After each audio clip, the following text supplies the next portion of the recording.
Hello, Shri Swami Samarth. कशा आहेत तुम्ही सगळे? मस्त आहेत ना? तर मस्तच राहा. तर तुम्ही म्हणाल की मध्ये मध्ये व्हिडिओ रोजच्या रोज कंटिन्यू येत होते, मग आता का लेट झालं आहे? तर मी मांडव्याला राहायला आली, म्हणजे मांडव्याला आली आता 5-6 दिवस झालं मी आले त्याला. पण आल्यापासून इतका शिलाईचा लोड झाला आहे ना मला की वेळच नाही भेटत की व्हिडिओ एडिट करायला. आणि माझ्याबद्दल शिकायत पण आहे व्हिडिओ बघणाऱ्याची की तुमचे व्हिडिओ खूप उशिरा येत आहेत म्हणून. तर मी तिला सॉरी पण बोलले होते की हो, माझे व्हिडिओ उशिरा येते, मी लवकर लवकर टाकायचा प्रयत्न करेल म्हणून. पण मी शब्द बोलते एक आणि होतं एक माझ्याकडून, कारण मी पण रोज व्हिडिओ टाकायचा प्रयत्न करते, पण माझे व्हिडिओ रोज येत नाही आहेत माझे, त्याबद्दल सॉरी.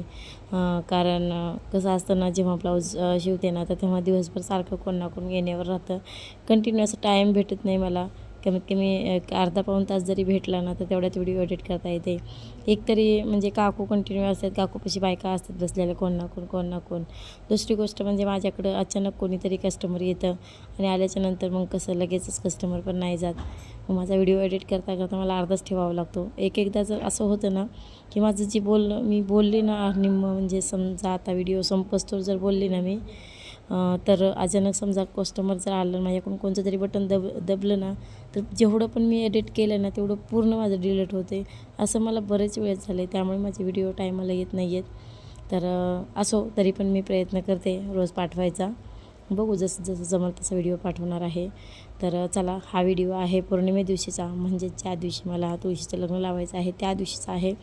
सकाळपासूनची रुटीन होती, पण सकाळपासून संध्याकाळपर्यंत व्हिडिओ घेतला असताना तर कमीत कमी 22-25 मिनटापर्यंत व्हिडिओ होत होता. त्यामुळे मी काय केलं आहे, फक्त निम्मा व्हिडिओ घेतला आहे, म्हणजे सकाळचा व्हिडिओ घेतला आहे हा. ज्या दिवशी मला लग्न तुळशी लावायचं त्या दिवशीचा सकाळचा व्हिडिओ आहे हा. आणि माझ्या इकडे 2 भाज्या करायला चालू आहेत. शिमला मिरची आणली होती बाजारातून. रोज उठल्या भाजीला काय करावं कोडं पडतं, भाजीला पण जास्त काय भेटत नाही. त्यामुळे समूने शिमला मिरची, शिवानीने शिमला मिरची आणली होती. म्हणलं चला, दिवसभर तर मोकळं जर केलं ना तर मोकळ्यावर पोट नाही भरत, कारण काकूला पातळ लागतं त्यामुळे. आणि समूला असं मोकळं भरलेलं जे शिमला मिरची असते ना, तर ते समूला आवडते खूप. त्यामुळे एकीकडं पातळ आणि एकीकडं मोकळं करायला चालू होतं माझं. तर पलीकडची मोकळी केली ना, त्याला कांदा, टमाटर, धने पावडर, मसाला पुडी, लाल तिखट जे बी काय आहे तर ते टाकून मी बारीक उभे काप केलेत आणि मग त्याचं जरा गरम पाणी टाकलं आणि सरबरीत ते शिजायला ठेवली तिकडं. आणि इकडं जे आहे तर ते जी मी वाटण करून, तर वाटणामध्ये मी काय काय घेतलं होतं, तर थोडेसे भाजलेले तीळ घेतले होते, शेंगदाणे घेतले होते, लसूण, कोथिंबीर आणि खोबरं, हे 4 वस्तू घेतल्या होत्या वाटणामध्ये. त्यात निम्मं वाटण मी त्या पातळ भाजीला टाकलं आणि निम्मं वाटण जे आहे तर ह्या मोकळ्या भाजीला टाकले. कारण अशी भरलेली जे शिमला मिरची आहे ना, तर ह्याला कोणी ढबू मिरची पण म्हणतात, शिमला मिरची म्हणतात, पुन्हा ढोबली मिरची म्हणतात. जे आहे ते आहे, आपल्या आपल्या गावाला कोणते जे नावं असतील ते असतील. तर आमच्या इकडं तर कोण ढबू मिरची म्हणतं आणि कोण शिमला मिरची म्हणतं, तर मी शिमला मिरचीच म्हणते. तर ती मोकळी करायला चालू आहे आणि समोला ती मिरची जी आहे ना खूप आवडते मोकळी केलेली. त्यामुळे फक्त तेलात परतून घ्यायचं आहे, आपल्याला काही खूप वेळ पाणी वगैरे टाकायचं नाही आहे त्याच्यामध्ये. फक्त तेलात वाफलून घ्यायचे, कारण तेलात वाफलून घ्यायचं मला जरा टाईम लागतो भाजीला. बारीक गॅस करून ठेवावं लागतो, 10-10 मिनटाला चेक करावं लागतं की आपली मिरची जी आहे ती वाफलली का नाही. तर खालची वरचं खाली करावा लागतो. तर थोडंसं तेल जास्त लागतं त्याला, पण भाजी छान लागते खरंच. पलीकडल्यापेक्षा ना अलीकडली भाजी खरंच खूप छान झाली होती. म्हणजेच जे मी मोकळी भाजी केली आहे तर ती भाजी खरंच खूप छान झाली होती. पातळ जे आहे ना शिमला मिरचीची पातळ भाजी एवढी विशेष नाही लागत, म्हणजे लागते तसे पण एवढी नाही लागत. त्यामुळे पण असो, कसं असतं, भाकर बनली ना तर भाकरीवर पातळ भाजी लागते, मोकळ्यावर नाही भागत. त्यामुळे मी 2 भाज्या एकीकडं पातळ आणि एकीकडं घट्ट असं 2 भाज्या शिमला मिरचीच्या करायला चालू होत्या माझ्या. मला चला तुमच्यासोबत पण शेअर करू 2-2 भाज्या केलेल्या, एकाच शिमला मिरचीच्या 2 भाज्या. तर इथे बघा भाजी वगैरे झाली माझी आणि आता चालू आहे देवपूजा. कारण पीठ मी मळून ठेवलं होतं, पीठ भिजायला टाईम लागतो, त्यामुळे म्हणलं की चला तोपर्यंत देवपूजा करून घेऊ. कारण भाजी करत करत पीठ मळून घेतलं होतं, पण ते काही तुम्हाला दाखवलं नाही, कारण तेच काम दाखवायला नको वाटतं, त्यामुळे ते पीठ मळलेलं नाही दाखवलं. तर इथे बघा माझी देवपूजा चालू आहे. तुळशीला पाणी वगैरे घालून आले, कारण लातूरला राहण्याने देव माझे खराब झालेत. घासून घ्यायची होती मला, पण पितांबरी संपली होती, त्यामुळे मला जाऊ द्या असंच धुवून घेऊ. बघू 2 दिवसानं घासून घेऊ देवं. कारण देव थोडे पण घाण झाले ना तर देवपूजा केल्याने वाटतच नाही आणि देवपूजा करायला मूड पण येत नाही. देव जेव्हा चकाचक असतील ना एकदम तर तेव्हाच मूड येते देवपूजा करायला चांगली. तर इथे बघा शिमला मिरची मी ताट झाकून ठेवलं होतं. तर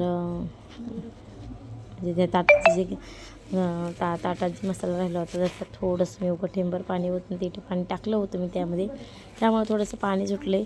टाकायचं नव्हतं तेवढं पण असो आता जाऊ द्या, कारण त्यात मसाला पूर्ण होता ताटामध्ये, ते वाया गेलं असतं त्यामुळे मी टाकले थोडं त्याच्यामध्ये.